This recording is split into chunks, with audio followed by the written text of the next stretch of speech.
కాంగ్రెస్ ప్రభుత్వ తీరుపై నిప్పులు చెరిగారు మాజీ మంత్రి హరీష్ రావు. ఆసుపత్రుల్లో మందుల కొరత ప్రభుత్వ వైఫల్యానికి నిదర్శనమని మండిపడ్డారు. ఉత్తర తెలంగాణకు పెద్ద దిక్కైన వరంగల్ ఎంజీఎం ఆసుపత్రి కాంగ్రెస్ పాలనలో దిక్కు లేకుండా పోతుందని దుయ్యబట్టారు. నిత్యం వేలాది మందికి వైద్య సేవలు అందించే ఆసుపత్రి సమస్యల వలయంలో కొట్టుమిట్టాడుతోందన్నారు. మందుల కొరతతో రోగులు అనేక ఇబ్బందులు పడుతున్నారన్నారు. మందులు లేవని చేతులెత్తేయడంతో చేసేది లేక రోగులు ప్రైవేటు ఫార్మసీలకు వెళ్తున్నారని చెప్పారు. డబ్బులు గట్టి మందులు కొనుగోలు చేస్తూ ప్రజలు ఆర్థిక భారాన్ని మోస్తున్నారన్నారు.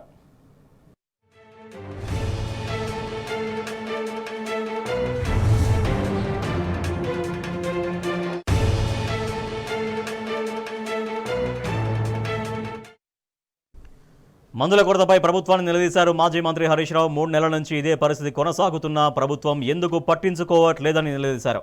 ఒక్క ఎంజీఎం ఆసుపత్రే కాదు, దాదాపు అన్ని ప్రభుత్వ ఆసుపత్రుల్లో ఇదే దుస్థితి అని చెప్పారు. అన్ని ప్రభుత్వ ఆసుపత్రుల్లో కనీసం 3 నెలలకు సరిపడా మందులు బఫర్ స్టాక్గా పెట్టుకోవాల్సిన బాధ్యత ఉన్నప్పటికీ ప్రభుత్వం ఎందుకు విస్మరిస్తోందన్నారు.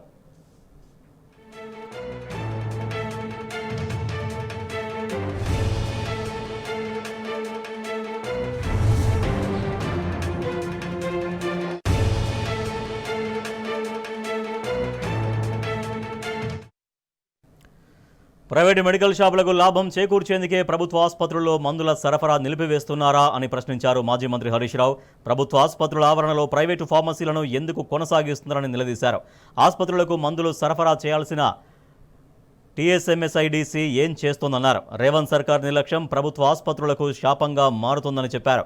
బీఆర్ఎస్ పాలనలో ప్రజల మన్ననలు పొందిన ప్రభుత్వ ఆసుపత్రులు కాంగ్రెస్ పాలనలో ప్రజల ఆగ్రహానికి గురవుతున్నాయని మండిపడ్డారు. ఇప్పటికైనా స్పందించి అన్ని రకాల మందులు ఆసుపత్రుల్లో అందుబాటులో ఉండే విధంగా చర్యలు తీసుకోవాలని కోరారు. రోగులపై ఆర్థిక భారం పడకుండా చూడాలని ప్రభుత్వాన్ని డిమాండ్ చేశారు హరీష్ రావు.